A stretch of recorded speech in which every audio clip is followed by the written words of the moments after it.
super agréable parce que le vent est un peu forci et c'est vent de travers, donc le bateau existe tout seul. Il n'y a pas beaucoup de mer, ça fait plaisir. Là, je fais une petite pointe à 20 nœuds, c'est agréable.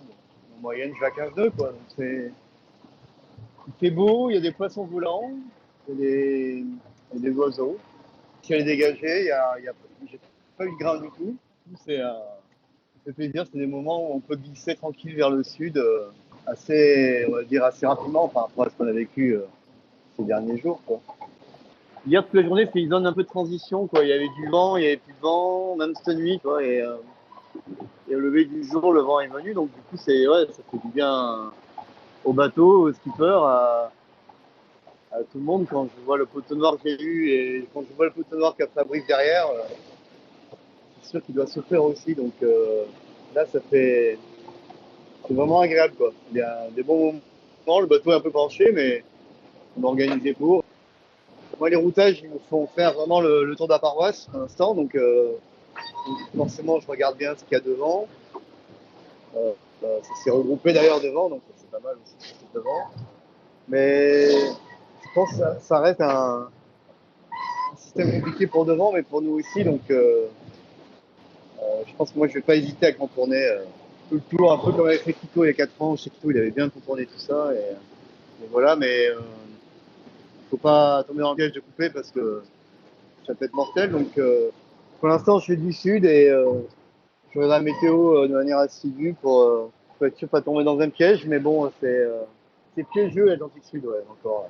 Ce qu'on vit depuis le départ, c'est un scénario un peu inédit quand même. Hein, du départ jusqu'à maintenant, quel que soit le groupe de bateaux où tu te trouves, c'est un scénario météo un peu inédit. Après, contourner le sud, l'anticyclone Sainte-Hélène et tout ce qu'il y a autour, je peux dire que c'est classique, mais que ça arrive.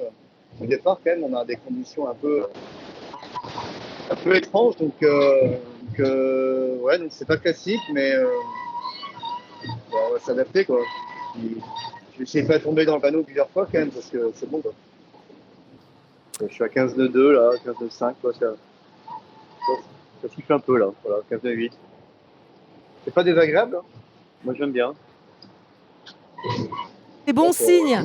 Ça fait comme un petit. Ouais, c'est bon signe. Quand ça siffle, c'est bon signe. Voilà, c'est à 17 nœuds, c'est chouette. C'est rigolo, non? J'ai des petits foils, mais des foils siffleurs. C'est chouette, hein. Si tu mets que l'équateur, c'est un miroir. Tu as les alizés du nord et les alizés du sud. Là, je suis dans les alizés du sud. L'anticyclone de Sainte-Hélène, on peut dire que ce que tout le monde contourne en bas, si on prend le parallèle avec l'Atlantique Nord, c'est l'anticyclone des Açores. Après, la différence, c'est que d'un seul coup, le climat va changer, qu'on va se retrouver à contourner Sainte-Hélène. D'un seul coup, il va faire froid rapidement et rapidement, on va choper des pressions australes. Donc voilà, mais ce qui change malgré tout, c'est que là, on est quand même le long des côtes brésiliennes. Je suis quand même pas très loin des côtes brésiliennes. Je suis qu'à 150 000. Donc, il y a quand même des phénomènes locaux et météo qui peuvent perturber tout le système. Et aussi, il y a un facteur qui est important, c'est que c'est quand même, depuis hier, c'est truffé de cargo et de bateaux pêche. Donc, c'est accessoire, mais quand tu fais la nave en solitaire, il était encore plus difficile.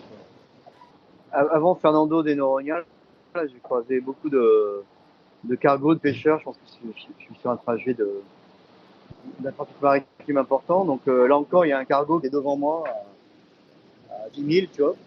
Il va me croiser, tu vois, il va me croiser derrière, mais la vitesse de rapprochement est importante puisqu'il avance à 14 nœuds et moi je suis à plus de 15 nœuds. Donc tu vois, en gros, ils disent que tu vois, dans 30 minutes, on se croise, quoi. Donc il faut être vigilant à tous les niveaux, mais bon, ça met du piment un peu à l'histoire, c'est chouette. J'échange pas mal avec Fabrice Tamédéo, avec Maxime Sorel, et puis avec Yannick Vestaven. Avec Manu, on s'est écrit 2-3 fois là, depuis le départ. Je pense que l'un et l'autre, on attendait d'être sortis du pot de cul pour se réécrire. On va se réécrire, mais j'échange pas mal avec Maxime et Fabrice. C'est pas Fabrice qui est dans une.